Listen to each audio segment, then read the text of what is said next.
ne spune că are peste 60 de ani de muncă. Să urmărim împreună personajul din povestea următoare, pe care noi am numit-o bunicul. Salut! Sunt Mădălin Tănase și sunt voluntar în cadrul proiectului My Story.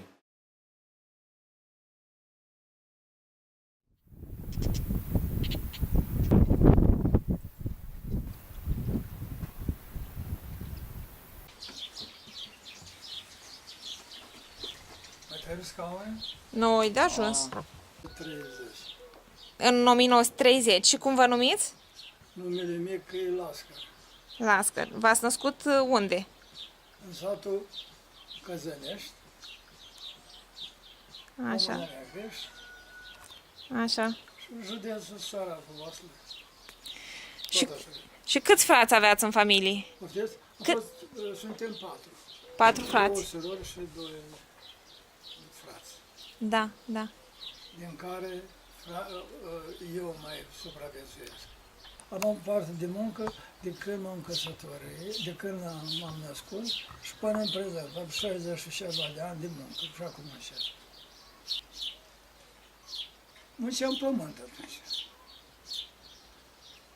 Dar nu știm, asta nu vedem rezultate. Eu, ca fiind copil, nu vedeam rezultate atunci la munca aceea. Pentru că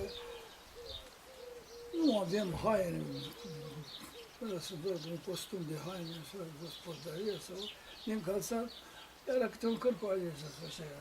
Vreau să aveai de pași, de zile mari. Da. Și în rest, muncă. Muncă și muncă. Asta a fost până cel mai mult am muncit când eram de 14 ani. Am început cu tata a luat o pădure acolo, așa, și ăsta era pădureară, și vite multe, oi multe, învârtea atâtea, fiind copil. Și era bine atunci, că aveai părere de la gust, aveai unde să vindești, vine lua și de acasă, și ăsta, cu vite, căștei, păsări, nu știu ce. Dar pe urmă a dat dracu jocul roșu, poși ăștia. Când a venit? 44. Noi eram pregătiți de evacuare atunci. Gata, să plecăm. Deja ăștia mai în vârstă. V-a anunțat din timp? Da, asta că vin, gata, era ea și o proprie istorie, că vin, ăsta au trecut în coace și vin. Și ne-au luat. Tata cu mama și fata, sora cea mai mică, am încărcat și eu mai fost așa de luat ăsta, de mâncare. Putem cu brânză, tare și nu era păsări ca să te gândești să iei nici cum, nimic. De îmbrăcat, de ăsta. Și stând așa, a rămas cu sora așa mai mică și cu fratele. Și după s-a auzit poc, poc, poc în pădure. Când mă aud mare în pădure, că așa mergea cu mâna asta, pușca, noi am văzut să niște harburi adus. Cu priște, cum era acolo. Da, să jos, că și-a râs, davai, nu știu, harbuzul, parcă tot harbuzul, și nu știu, nu mai rețet. Da, și le-am adus, apoi împușcau după avioanele. Erau vieți. Dacă nu...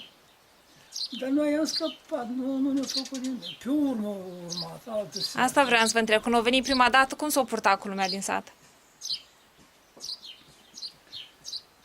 S-au purtat bine față de cum s-au purtat românii acolo, în povesteau români și făceau ei acolo. Ăștia aveau ăsta, necaz pe nemți, davai nemți. Urcă, avem postul asta ca să fii sigur că împrejur nu-i nimeni, ca să mai stai. Ei mai cerceteze pe acolo, am mâncat niște harburi. Și apoi au plecat. Când trece prin harbuzărie, prin asta, ei culegeau, luau cu tocul astea Cu vrejuri. cruzuri. Uh-huh. Și apoi s-au dus la cineva acolo, în batat, dar nu au făcut rele.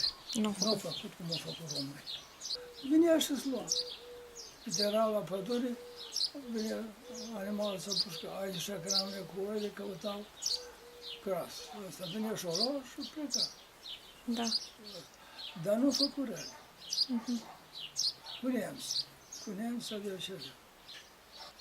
O trecut război, a venit seceta, În ce an seceta? tot năcaz.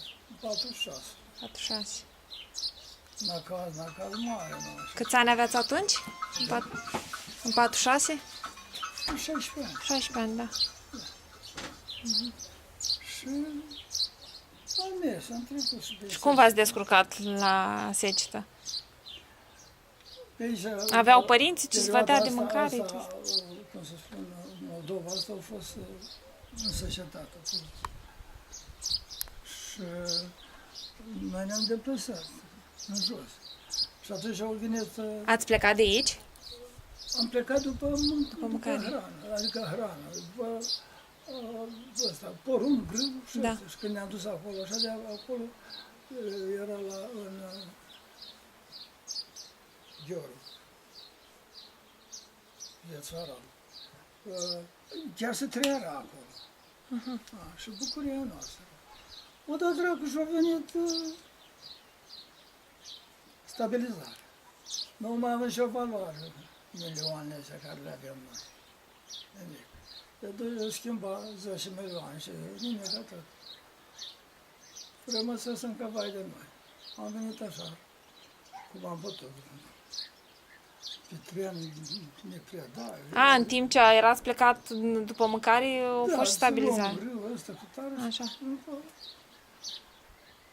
O venit stabilizare. Și eu am văzut cum merg treburile și astea, dar acasă nu aveam nicio război ăsta. Părinții de căzut și ei. Nu erau acolo să zici găsesc servici pe undeva. Am găsit într-o zi acolo școală de tractoriști la o fermă. Fermă Laza, spunea. Și cu mare rugăminte, tata m-a dus și eu să mai țin eu să meargă un prieten. Și am mers amândoi părinți, discu, asta, de-a dreptul, ne-am dus așa până acolo, la fermă și. Și era și muncă, mizerie, nu erau tractoare, asta, dar România nu a făcut decât cai și boi. Mi-a rămas cu boi, cai, eu dar la pui. Am mâncat pui. Cum adică? Bine, tăia și avea pescătorie, și de hoită la pui și chiar acolo. Pui se mănâncă, păsări se mănâncă și unul pe una pe alta, dar după aceea au venit tubărășul ăsta. Și apoi colectivizare, o scos tot, o distrus tot. Câți ani aveați în timpul colectivizării? Câți aveam era? Da.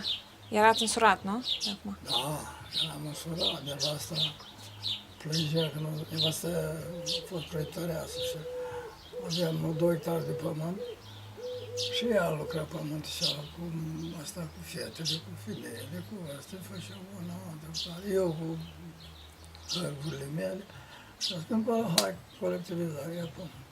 Da. Și spun, Și cum i-au luat pământul? Au venit? Că știu că veneau acasă și îi forțau pe oameni sau cum? Veneau să facă o cerere. păi și avea cerere și mă semna. Te-ai chemat la primărie sau veneau ei acasă? Veneau pe la primărie și se duc la primărie. Veneau acasă. Mă seama cu ăsta, avea un serviciu și acolo, ăsta, gata, mâine nu mai e. Vii, te duci la un cutare, se mergi seară și așa, obligatoriu. Da. Și ce-o făcut? O distrus tot. De acum eram bine, pe ăsta cu Ceaușescu, datorie nu mai aveam, nimic nu mai aveam. Avea ăsta, siguranța zilei de mâine, locul de muncă. Absolut totul. Nu ți era frică să ieși prin că iese. Acum, nu mai știi. Ți-e frică de toate. Apoi de la revoluție, care tineretul, nu tineretul, hoți și care nu pot să intre acolo.